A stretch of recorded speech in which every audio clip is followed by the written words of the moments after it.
ഇക്കാക്ക ജോലിക്ക് പോയി കഴിഞ്ഞാൽ പിന്നെ ഞാൻ ഒറ്റക്കായിട്ടോ വീണ്ടും ഞാൻ ഒറ്റക്കെന്ന് പറഞ്ഞാൽ അതിന് അയിനൂസ് ഉണ്ടാവും കേട്ടോ കൂടെ. പിന്നെ ഞങ്ങൾ തമ്മിലുള്ള ലോകം ഒഴിക്കും കേട്ടോ. പിന്നെ ഇക്കാക്ക രാത്രി വരെയും കാത്തിരിക്കണം. അങ്ങനെ ഉച്ചക്ക് ഒരു 12 മണിയായപ്പോഴാട്ടോ ഞാൻ ചോറ് വെക്കുന്നത്. കാരണം ഇന്നലത്തെ കുറച്ച് ചോറ് ബാക്കി ഇരിക്കുന്നുണ്ടായിരുന്നു. അപ്പോൾ അത് ആവിയിറ്റാന്ന് വിചാരിച്ചു. ഇന്നലെ രാത്രി ഒരു 12 മണിയായപ്പോൾ എന്നെ വാപ്പ വിളിച്ചിട്ടുണ്ടായിരുന്നു കേട്ടോ.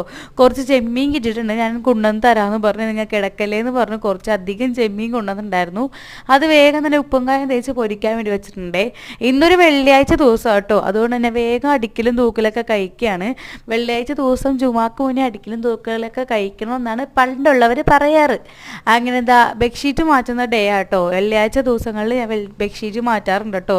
വെള്ളിയാഴ്ച എന്ന് പറഞ്ഞാൽ ഞങ്ങൾക്ക് ഒരു പ്രത്യേക ദിവസം തന്നെയാണ്. ഭയങ്കര ക്ലീനിങ്ങും കാര്യങ്ങളൊക്കെയാണ്. ഞാൻ എല്ലാ ദിവസവും നല്ലോണം ക്ലീൻ ചെയ്യാറുണ്ട്. എന്നാലും വെള്ളിയാഴ്ച ദിവസം ഒരു പ്രത്യേകത തന്നെ കേട്ടോ.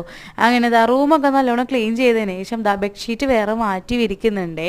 ഞാൻ എല്ലാ വെള്ളിയാഴ്ചകളിലും ബെഡ്ഷീറ്റ് മാറ്റാറുണ്ട്. അതിന് മുന്നേ വല്ല കറയോ വല്ല ചായ ഹോട്ടലോ അങ്ങനെ എന്തെങ്കിലുമൊക്കെ ഉണ്ടെങ്കിൽ വീണ്ടും മാറ്റാറുണ്ട് കേട്ടോ. പിള്ളേരുള്ള വീടല്ലേ, നമുക്ക് വിശ്വസിക്കാൻ പറ്റില്ലല്ലോ.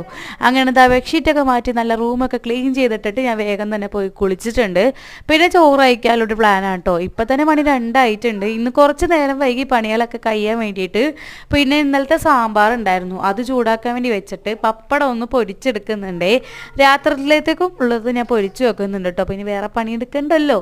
അങ്ങനെ പപ്പടമൊക്കെ കാച്ചി കഴിഞ്ഞിട്ട് ചോറ് വിളമ്പി കഴിക്കാൻ വേണ്ടി പോവുകയാണേ. അയിനൂസിന് സെപ്പറേറ്റ് ചോറ് വേണ്ട, ഞാൻ തന്നെ വാരി കൊടുത്താൽ മതി എന്ന് പറഞ്ഞു. അതുകൊണ്ട് ഞങ്ങൾ രണ്ടുപേരും ഒരു പാത്രത്തിൽ ചോറ് ഇട്ടിട്ട് അവൾക്ക് ഫുഡ് വാരി കൊടുക്കുക കേട്ടോ. അവൾക്ക് സാമ്പാറൊക്കെ ഭയങ്കര ഇഷ്ടമാണേ. അങ്ങനെ ഫുഡും വെച്ച് എന്തോ കളിച്ചുകൊണ്ടിരിക്കുകയാണ്. പിന്നെ വെള്ളം ചോദിക്കുന്നുണ്ട്. അപ്പോൾ എൻ്റെ വീഡിയോ ഇത്രേ ഉള്ളൂ. എൻ്റെ വീഡിയോ ഇഷ്ടപ്പെട്ടെങ്കിൽ സബ്സ്ക്രൈബ് ചെയ്യാൻ മറക്കരുത്. അപ്പോൾ ബൈ ബൈ, സീ യു.